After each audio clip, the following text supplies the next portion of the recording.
Good. Okay, great. Let's start that over. We're going to do that in three, two, one. Here we go. Welcome to another episode of the Capital Gains Tax Solutions podcast, where we believe most high net worth individuals and those who help them struggle with clarifying their capital gains tax deferral options. Not having a clear plan is the enemy, and using a proven tax deferral strategy, such as the Deferred Sales Trust, is the best way to grow your wealth. I'm your host, Brett Swarts, and each episode I'm joined by some of the best financial independence and passive income wealth advisors in the world, where they share their deal stories, ideas, and inspiration so together we can make complex tax deferral strategy simple and passive income plans achievable. Our next guest is a good friend of mine now and a client who recently closed on his first deferred sales trust. He's a long-time real estate investor, has lots of wisdom and knowledge, and really a heart for giving back. Using real estate wealth as a way to help other people and to affect change in a positive way in communities, which is what we're about here at Capital Gains Tax Solutions. So would you please welcome to the show, Dave Levinson. Hey, Dave, welcome to the show. Thanks a lot, Brett. Would you give our listeners a little bit about your story and share about sort of your current focus, especially amongst all of this Corona crisis going on? And go ahead, the floor is yours. Thank you. Well, I've been in real estate since I was actually 15 years old. Made my first investment with my father at 15 years old, and been doing real estate stuff ever since then. But I've used it as a vehicle to support myself and my family, and then move on to doing things to help the community. That's really what I see real estate's value is, to create a system for us to be able to establish our financial security and then start giving back. And by financial security, I don't mean billions and billions of dollars to get there. I think that comfort is important and stability for your family, but using it to move forward with helping the community is really a very important part of my career. Absolutely. Tell us maybe about some of those first deals. You mentioned, working with your father, real estate, but maybe tell us about some of the first ones that you did personally, and what was that like getting started? Well, the first big one I did was kind of a fun story. I was living in Hawaii at the time, and I got a $500 lease option on a half acre of commercial property near the Mauna Kea Beach Hotel. And I had a 1-year option. And I took that option and I went out and got some renderings and sketches for what I could build there. Went around the state 2 times trying to get people to sign agreements to lease. If I were to build it, they would come. I got enough of those compiled to be actually arranged for financing. And I built the building and filled it up over time. And after 14 years, I sold it. Now, what island was that? Because I know our listeners who have maybe gone to Hawaii, maybe they've driven past the building before. I'm just curious, where is it located at? It's just north of the Mauna Kea Beach Hotel, called the Kauai Center in Kauai Harbor, down the hill from Kamuela, where I lived with my 4 kids before I moved back here to California. And that's neat. And what brought you to Hawaii when you did move there? What was that like? And I imagine your kids are forever grateful growing up maybe on the island. Well, I was typical of a lot of people. I went there for 3 months and stayed for 20 years. There you go. Okay. And so just kept doing real estate, building, buying, developing, and owning. Is that kind of that was your focus? Yeah, I built on 4 or 5 different towns in the state. I did a historic preservation project in downtown Hilo. I have a property still in South Kona and Kona Coffee Country. I have a restaurant there, Annie's Island Fresh Burgers, which my children started and won several awards. And with the virus, we are shutting it down. So not everything lasts forever. We had a 10-year run there, but no tourists in Hawaii right now. I'm not even allowed to come to Hawaii right now. Kind of a wild time, and I'm sure listeners are curious. Someone who's had so much experience in real estate, up down, markets that are bull run markets, and then now bear markets, and what's happening. What's your overall take on this crisis? Well, the value of a DST is actually for times like this. You don't want to buy right now, and if you're selling, you have a choice of taxes or a DST. And the DST provides you with the opportunity to wait.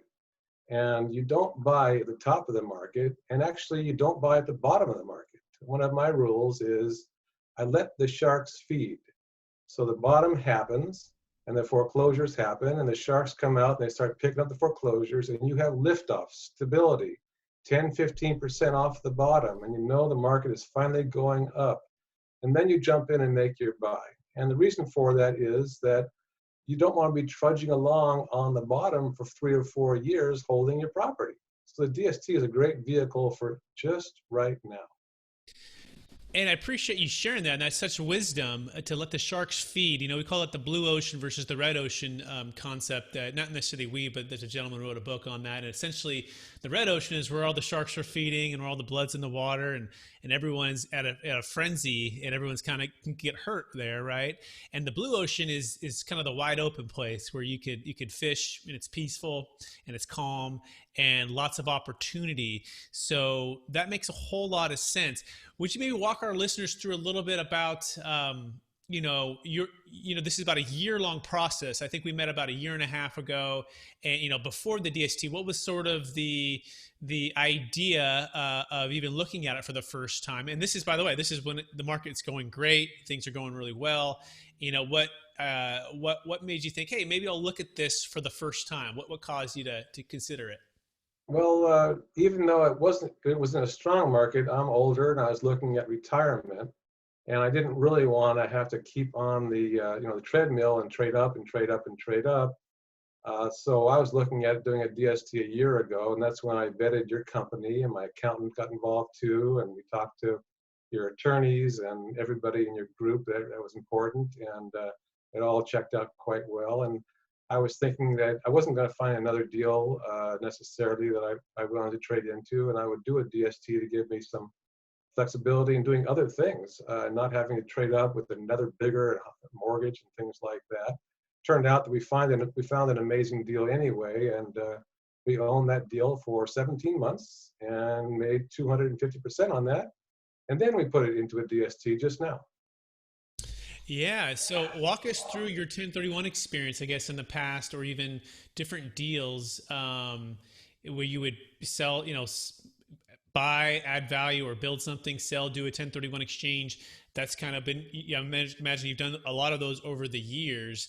And then what compare that against the deferred sales trust? Because a lot of our listeners who are hearing this for the first time, they don't know the main differences. In fact, they get them confused with the Delaware statutory trust, which we're not. We're actually a deferred sales trust. So could you walk us through what you liked about the pros and the cons versus the 1031 versus the deferred sales trust? Well, 1031, if you don't want to have mortgage relief, you got to keep getting your mortgage either the same or bigger with every time you trade up. And I've done trade after trade after trade to where the mortgage has gone up and up and up every single time, and the opportunity gets bigger and bigger. And all that's really good if you're not thinking about retirement mode, which is kind of where I'm at right now. Yeah, my first significant exchange, kind of a funny one. My broker, I was a realtor at the time. My broker got a Rolls Royce out of someone's yard in Hawaii, fixed it up, and promised the fellow he'd give him $15,000 once he sold it. And of course, this was a 1982 recession, and no one had any money anywhere. So we traded the Rolls Royce into a lot. We traded the lot into a house, traded the house into another house, and it actually was 8 different legs in the exchange. And it wound up where the last house was traded into an acre parcel right in the middle of town, Kamuela, Hawaii. But the parcel had 3 Hawaiian graves on it. So I actually had to move with the whole Hawaiian ceremony, 3 graves with the permission of the owners. They wanted to do this in order to close 8 different legs of an exchange. And that was pretty exotic. A Rolls Royce all the way through to moving 3 graves for everybody to get paid. I don't know if I've ever heard of anything crazier than that. So Rolls Royce to graves, and especially in Hawaii too, which is not easy to develop real estate as far as I've heard. It's just a challenging. So to do 8 legs of an exchange, that is incredible. So you mentioned mortgage relief.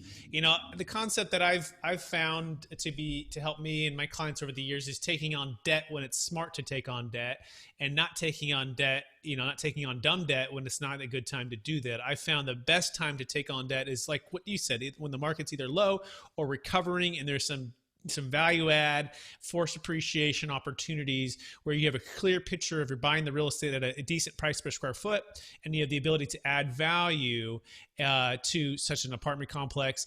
But that's the time you want to take some leverage on. But the times when you don't want to do that is when the market's so high. So walk us through this last deal. You sold the apartment complex. You had significant debt on the property, and essentially the Corona crisis hits, right? And your funds are actually sitting at an exchange company, and you can still complete a 1031, but you're looking at the scenarios. Walk us through that when that moment hit and everything kind of shifted from, hey, do another 1031, or no, for sure I'm doing a deferred sales trust.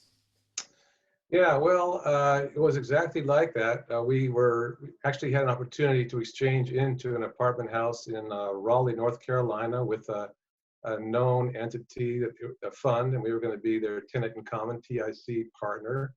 And we'd have a very small interest in a really big project.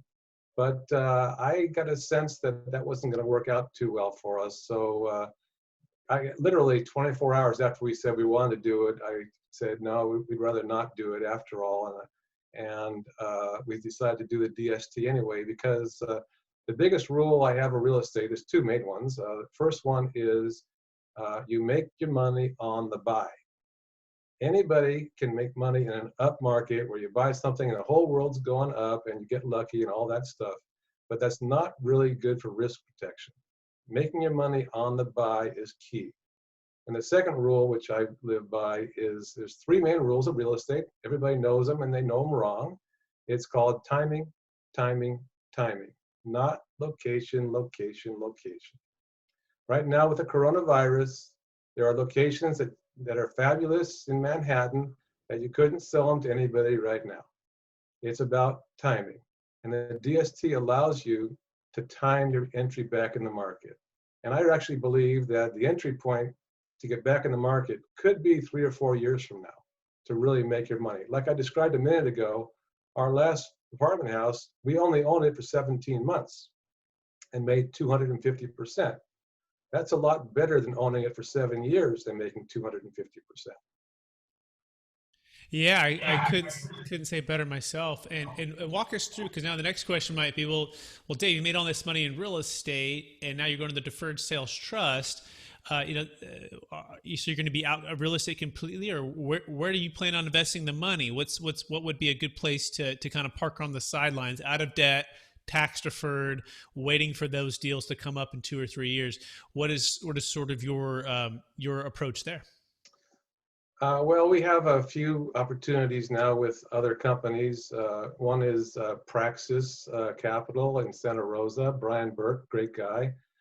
They have some opportunities there for a limited amount of time for some returns, no depreciation or anything else. There are some, carefully chosen stocks that are offered through your company that makes some sense as well. And also just waiting for the right opportunities to come along whenever they might.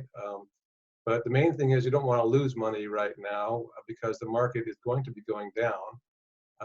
And you wait for the sharks to feed and then make your move. So I'm not intending to buy any real estate for a while, although I do have a ranch I bought in Montana last year, and we're doing a glamping experience there called Camp Satori, S-A-T-O-R-I, campsatori.com. And that is where I'm going to be investing some of the money, because it's going to be an exciting opportunity for us to not just improve the property with people glamping on it, but also we're going to have leadership training there to train millennials to have more corporate social responsibility in their workplace. So it's close to my heart to be able to change the way business is done in our country to be more socially responsible.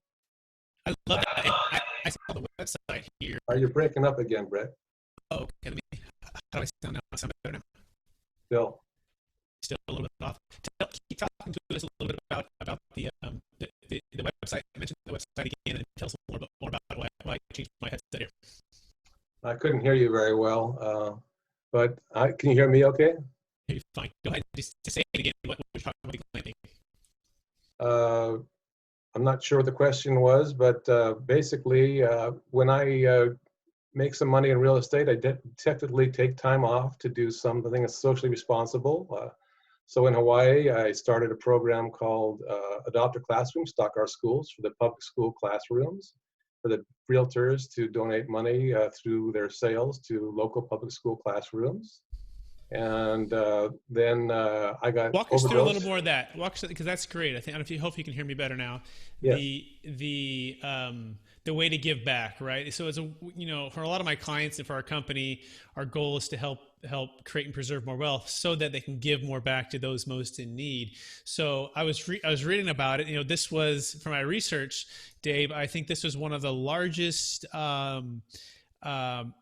public school fundraisers in the state to its day in Hawaii, where you started stock our schools. You adopt a classroom for realtors to give back to local public school classrooms. So walk us through what that looks like and what exactly happened for that big fundraiser. Well, the way it worked was, of course, I tried to link realtors with public school classrooms because public schools improvement adds to the property values and makes the realtors more money. So it was a logical connection right there. And the realtors were to donate $75 a month or $900 a year directly into the public school classroom. The principal of every school has a receipt book. She can give you a receipt for your donation and you can write it off without even setting up a nonprofit, which is cool. Every public school is part of the government. You can give money, you can get a receipt, and you can get a write-off. So we went around the island and got several schools involved and several realtors involved as well. And it was a really good program. And one of the things that people may not know is that public school teachers still to this day are buying supplies out of their pocket, and while they're trying to teach your kids or your community's kids. And it's a shame. It's a crime. So we got the business community back involved in the schools again through donating their money and then checking on seeing what was purchased with it. One of the sidebars is that some old tenured teachers who weren't really any good or didn't want to learn anything new decided they would quit rather than learn something new. And that could have been more valuable than the actual money itself. Absolutely. And that's close to home for me too. My brother's a public school teacher, 7th and 8th grade, and he's also the activities and leadership director as well for the school. And you're right. For what they do and the work they do, they should never have anybody come out of pocket to pay for extra supplies for the kids. The second thing you were able to start and help out with, or maybe this is really a unique story. Walk us through the overdose and the doctor's handwriting error and how that started to help people as well with medical records. Well, again, I was living in Hawaii and my doctor scribbled a prescription on a piece of paper and I ran it to a pharmacist who misread it. And I got overdosed and refills after refill. It was actually just continuously overdosed, which didn't cause me to go to the hospital or anything, but it didn't help me in any way. And it was just the wrong dose all the way through. And several months later, I went back to the doctor. I said, I'm no better. And he said, what are you doing? And I found out that I was taking it the wrong dosage all the way through, wrong amount of days in a row and things like that. And I just said, this is ridiculous. I was also taking a course called Business and You at the time, which is based on Buckminster Fuller's principles and philosophies. And I got inspired by the teacher David Neenan and Bucky Fuller to actually try to give back. And I decided, I'm going to do it. I'm going to participate. I'm going to do what I got to do. So I moved to California. I started a company that became iScribe, electronic prescribing for doctors, using what was then in those days a Palm Pilot. And it was a precursor of the electronic medical record. And again, if you just boldly go where no man has ever gone before and do what you have to do, as Bucky would say, the only failure is not to participate in solving problems for our society. So you took a challenge where somebody made a mistake or just you scribbled too tightly, which led into an overdose, which led it could potentially be dangerous, but luckily it was not. And you said, you know what, I'm going to try to make a difference and help somebody else out and change something so that because what if it was fatal, right? Or what if it did cause something really serious and change? And that's incredible. And so it's helped to lead to the medical electronic medical records. That's amazing to have that fortitude and that courage to do that. And the last one I want to touch on is you started some hotels that help for hotelers. Walk us through that for the homeless and the food bank. Walk us through that idea too. Well, again, the idea was to link an industry, hotels in this case, with homeless and food banks. So I created a program called Hotels That Help, and my first break was with Chip Conley, who is a terrific guy. And Chip gave me 25 hotels in San Francisco. And with those, I tested the program out, and it became a successful program in San Francisco. Chip was giving away about $30,000 a month to local nonprofits, some of which were food bank and homeless shelters. And I spent 10 years on that full time until I almost went broke. And then I went back to real estate, started making money again in order to take on my next challenge, because real estate for me is a vehicle to be able to give back once you've established security for your own home. And I hope listeners will think of it that way. You don't need hundreds of millions of dollars to be secure. You need for society to be healthy to be secure. I couldn't agree with you more, and that's part of adding freedom to the world and being able to free up your time and your energy to use the best gifts you've been given. You've clearly been given the gift to see a need and take practical steps to solve a problem to help more people. And so I'm inspired by it, to say the least. Can we go into the lightning round if you're ready? Sure. All right. So curious, what's maybe your favorite business book or favorite leadership book that you've read over the years, or a few of them that come to mind? Well, Chip Conley did Peak, and then the book about the modern elder he just came out with, which I read, and I went to MEA, his Modern Elder Academy. And Malcolm Gladwell did Outlier, which was really fabulous, which is encouraging for people that want to be entrepreneurial, because he says you put in 10,000 hours at it, you will be a master.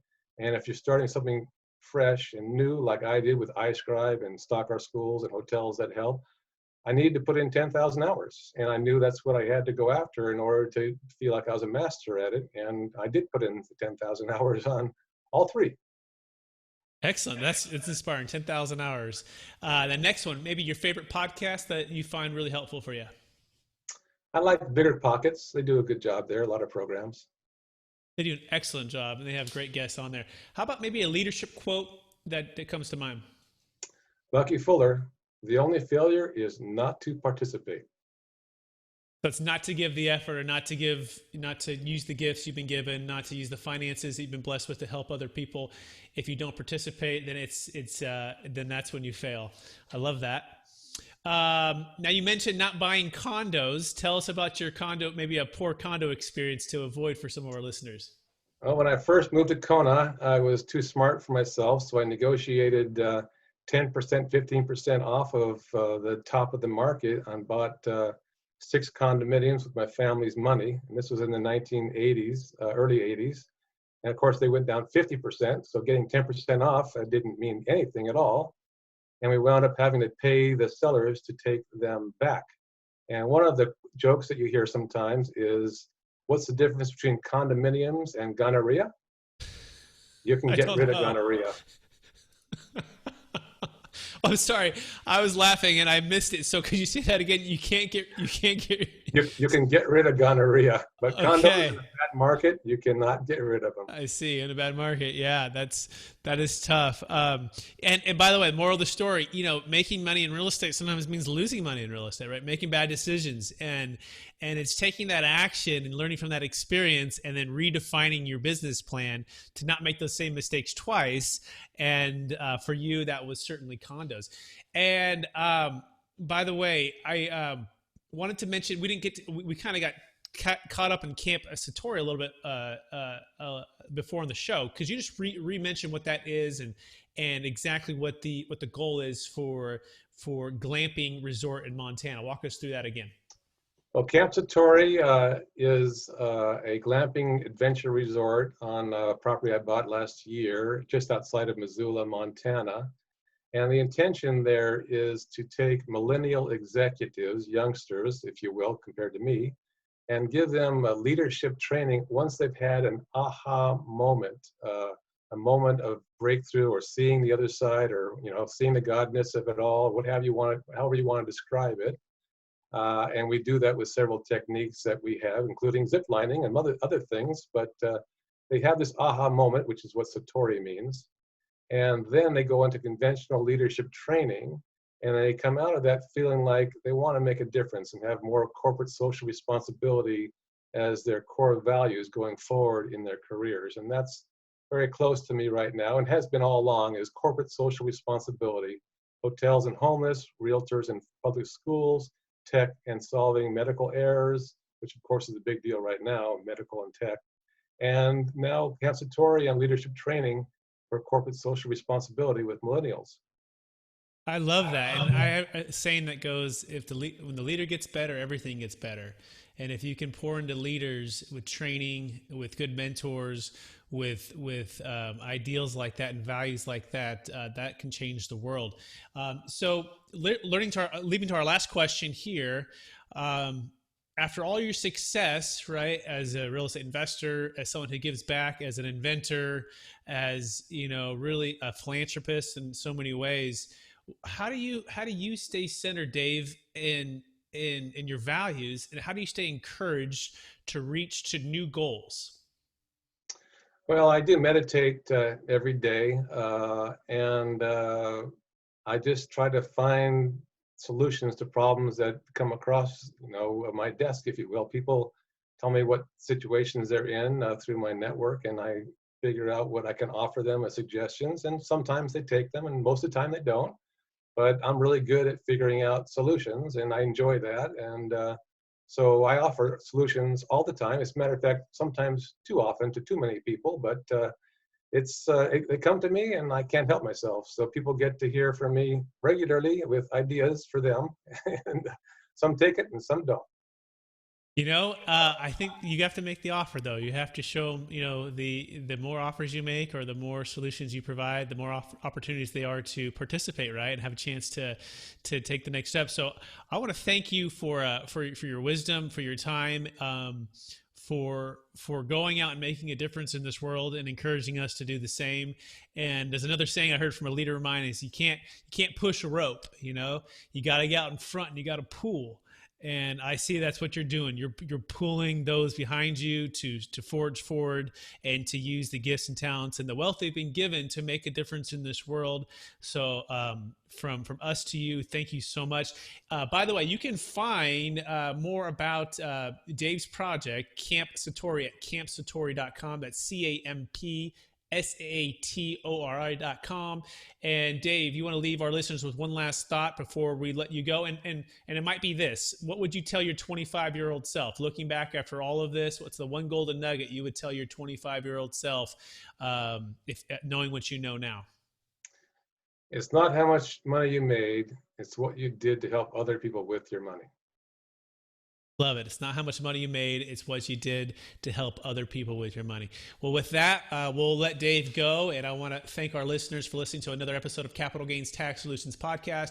As always, we believe not having a plan is the enemy, and using a proven tax deferral strategy such as the Deferred Sales Trust is the best way to grow your wealth. And I hope you gleaned from this conversation just the idea of not just location, but timing, and also, of course, to be able to use your wealth to give back and be innovative and free up your time and energy to use the gifts you've been given to invent things that can solve problems for the world. With that, take this information, be inspired, take action, share it with somebody who may need to hear it. And with that, we thank you so much, and we hope to you join us on the next one. Thank you. All right, Dave, we're off the live stream, and thank you again for this. That was awesome. Hopefully you enjoyed it. I think you did. Yeah, it was fun. Was that fun? Yeah, it was. And it gives you a Was chance to your reflect. Go was your ahead. breaking up just to me, or was it to over the airwaves? Good question. If it was breaking up to you, it's probably breaking up over the airways. So, which means I had to reset. I have this thing called a voice meter, and I'm not sure when I go Facebook Live for some reason it cuts and it goes to this other thing. So I had to reset that. But let's find out. Someone's chatting in here too, over the airways too. Says Noah. Oh yeah. By the way, anyone who's on here, if you have any questions, we're going to stay on for a few more minutes. You can ask any questions, but. Yes, we heard it. It says Richard. Any questions from the audience? Any questions from anybody here for Dave? And you may all know Dave, which is great. So maybe you don't have any questions, but if you do, Richard, Noah, Christopher, Anita, feel free to ask any questions right now while you have Dave. Yeah, I'm still figuring this whole thing out. I don't know if everyone's overwhelming Zoom with all of the online stuff right now, but it could be that could have been it, or because I'm streaming it live. Still figuring out this whole tech thing for the first time here. So here's a question for you, Brett, Sure. that just came up. Are there any time or investment restrictions for doing the DST? It just came over the chat.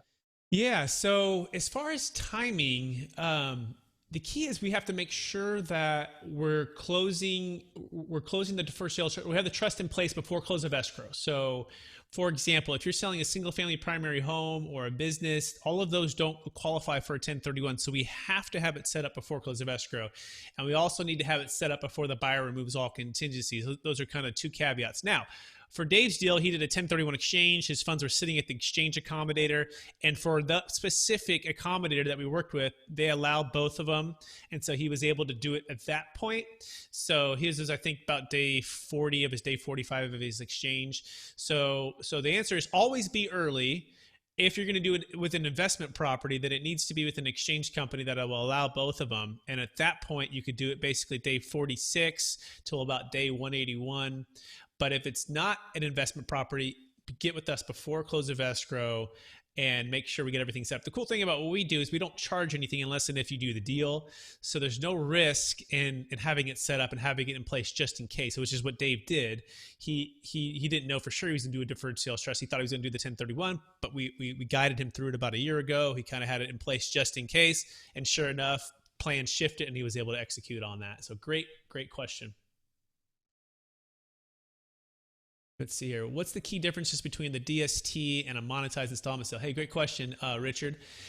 So the monetized installment sale, essentially, the first thing is they give 93.5% of the money up front. Okay, so they say, hey, we'll give you all this cash up front, and you pay this, about 6.5% in fee, but you're free to go wherever you want. Well, for us, we consider that constructive receipt or actual receipt of the funds. Part of why the installment sale in our minds works is because Dave has taken 100% financing. He's carried back all of the money, or any note holder for that matter, and he's slowly taking payments along the way and paying the tax. But if we give Dave 90% of the money up front, well, that's taxable. Well, they say it's not because there's this farming provision that's allowed farmers to use this. We think for farmers it works, but not for anybody else. So that's the first biggest thing. The second thing with the monetized is it's under IRS scrutiny right now. In fact, they're under IRS audits right now, and so we think it's kind of risky because we don't know for sure whether or not any of their actual clients. They do cite some other cases that these big companies have done in the past, but we don't know that any of their actual clients have actually been audited and they survived the audit.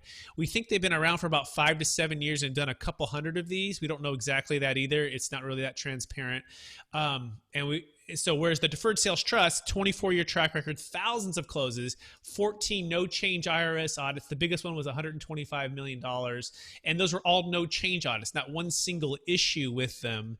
And so we always encourage you to ask some tough questions to us or anyone else. And the biggest one is, what's the IRS tax code? How long have you been doing it for? how many audits have you faced, how many deals have closed, and then also who defended the person who had the audit, right? So you want to make sure that whoever the tax attorneys in your corner, that they have a successful track record of winning against the IRS. And that's what Campbell Law Firm has, and that's what Dave is able to have here with that. So those are the biggest differences. We just think the track record. We think also the indemnification. Our attorneys do the indemnification. We don't give actual money up front. They do. We wouldn't, we don't like to talk bad about anybody, but we wouldn't touch their deal with the 12-foot pole. We just think it might fail, and they're under IRS audit right now. We'll see how they come out. If it comes out, great, but we'd be very, very cautious to use that. Let's see the next one. Good questions. They say they have survived audits, but who knows?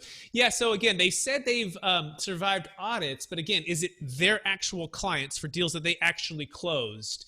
Right. And then also, will they indemnify?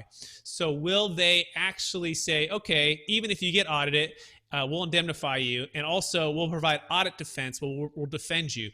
We don't believe they indemnify, nor will they provide audit defense. That's where the Deferred Sales Trust is nice. If Dave were to get audited, he has 100% protection from the Campbell Law Firm, meaning all of the legal costs they're going to cover. If for some reason the IRS failed everything or said, no, it doesn't work, would Dave owe the tax? Yes. Campbell Law is not able to provide that, but we've seen that probably grandfather them, Dave in, but we don't think that's going to happen because it's a 90-year-old tax law.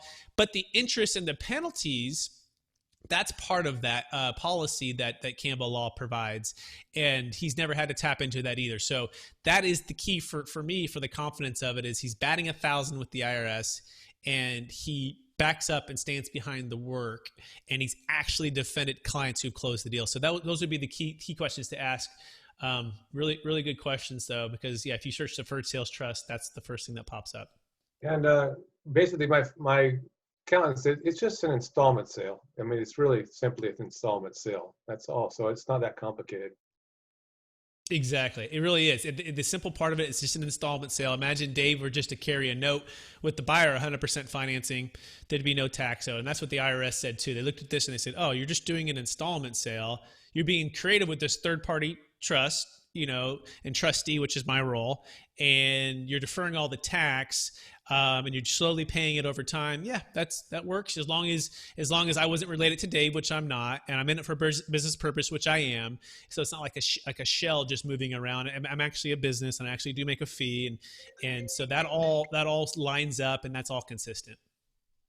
As a question for me, if I'm just working on my ranch in Montana, and staying on the sidelines? And the answer is yes, I'm staying on the sidelines. This is not a time to buy real estate. This is a time to conserve cash for multiple reasons. Everybody knows that, but also for real estate. If you conserve cash right now, I'm predicting that you're going to be able to get incredible deals that may be 2 or 3 years out. And like I said before, if you get a really good buy, you may not need to hold it very long to make all your money. What's the point of holding it for 7 years when you can hold it for 17 months and make the same amount? So yes, you do not want to buy at the top of the market, nor do you want to buy at the bottom. Let the sharks feed. Well said. Yeah, and I couldn't agree with him more. And in fact, that's part of my story. In 2008, before the crash, I saw friends and family and clients do multiple 1031 exchanges, take on all this debt, overpay for properties because they didn't have the Deferred Sales Trust option. Then the music stopped, and some of them lost everything. They worked 20, 30, 40, 50 years, and they lost everything because they felt they couldn't do anything else except for a 1031 exchange. And so fast forward, now they can, right? They can get out now. They can still sell while, let's say, the real estate values are still pretty good right now. Maybe they're holding up for a few more months or 6 months or 12 months, who knows? And they can pay off all of their debt. That's the key. Get out of all of that debt, and then they can diversify, right? They can put it into hard money lending on real estate deals, which is what Dave's planning on doing with part of the money. They can buy these stocks that are very low right now, which is what Dave's planning on doing with some of the money. And then they can just wait, and they're liquid, meaning if and when that deal comes up, they can sell out of those positions, get the funds all back together, and then redeploy 80% of it for a down payment to go buy real estate. And hopefully that, let's say it would have been a $5 million apartment complex. Hopefully now it's worth $4 million, save $1 million. And then, oh, by the way, they get a new depreciation schedule, which is another advantage over the 1031. I'm not sure where Dave's depreciation schedule was per se, but imagine if it was very, very low, had he done a 1031, that depreciation schedule would have traveled. And that's not good because that's less write-off. But now if he buys it through the Deferred Sales Trust, he's going to get a brand new depreciation schedule. And again, hopefully at a discount. Looks like we got another question here too. It says, Dave, are you remaining on the sidelines other than your project in Wyoming? Oh, okay, maybe that's the one you just answered, huh? Yeah, which he says, yes, he is for right now, kind of waiting and seeing and staying liquid and diversified. Looks like we got another one. Hard money is a smart move right now. Yeah, we think so. Again, I think it's diversification is the key, right? I think if you own one single property, let's imagine it's the Kona property. I think Dave is either still selling or maybe just sold.